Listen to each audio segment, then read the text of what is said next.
Hey guys, welcome back to my channel The Curious Palate. This is Vidya Shivalinga. Today's dish is Spaghetti Aglio e Olio. Aglio means garlic, A means and, Olio means oil. Spaghetti with garlic and oil. I think it's one of the simplest dish ever in terms of ingredients and process.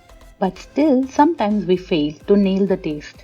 And that's because of missing on the intricate details in the process. Today, we will learn about all those minute details and the traditional method of making spaghetti aglio e olio. While the method is traditional Italian, I have added a very interesting twist in the ingredients.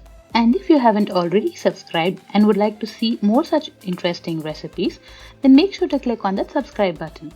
Let's start by placing a deep pot of water for boiling.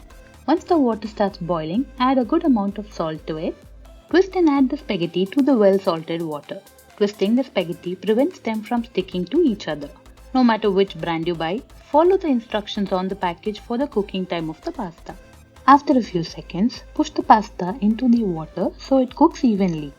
While the pasta is boiling, let's chop up the garlic, chili and parsley.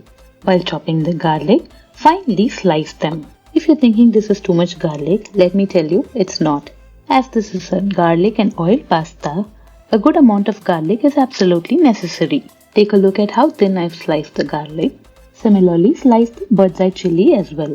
The bird's eye chili has a very unique fruity and spicy flavor to it, and it adds a very nice kick to the spaghetti. But feel free to use any kind of chili that you have handy. If you haven't already checked out my video on spaghetti all'arrabbiata with a special twist, the link is right up here.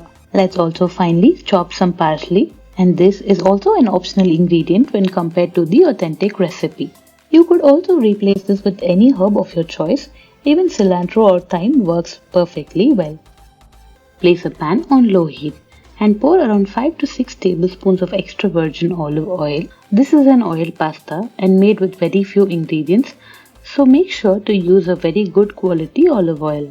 Unlike usual, we will be adding the garlic and chili to the cold oil.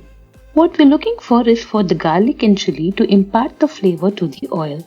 This is not possible if you add garlic to the hot oil, as it will cook faster and the time given for the flavor to be transferred will be very less. While this is cooking on low heat, let's check on our pasta. It should be done by now. Reserve some pasta water and drain the pasta.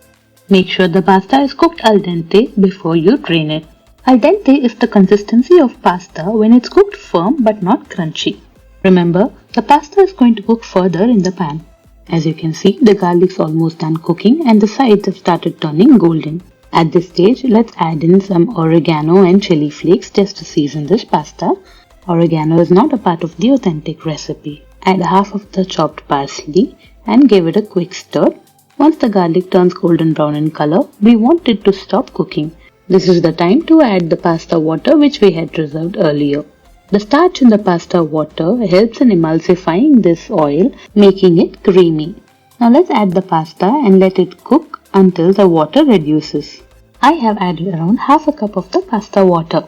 With the help of tongs, toss this pasta a couple of times until the sauce is well coated. After a couple of minutes, the sauce is reduced and the pasta almost cooked perfectly. At this stage, add a good amount of the grated Parmesan cheese and mix this well until the cheese is melted.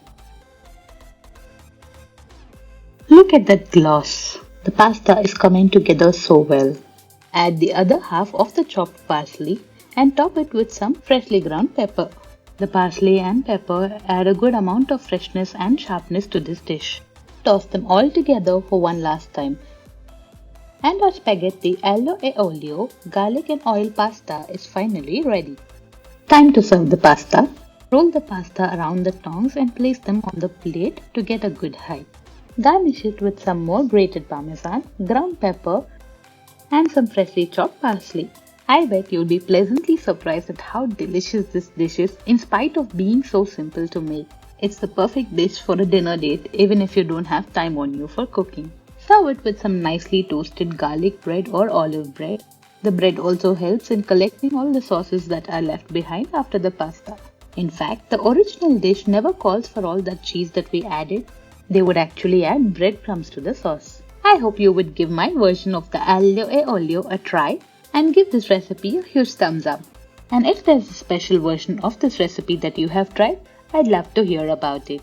Leave them in the comment section below. Share this with your family and friends and subscribe to the Curious Palate for more such special recipes. Bye bye. Keep experimenting.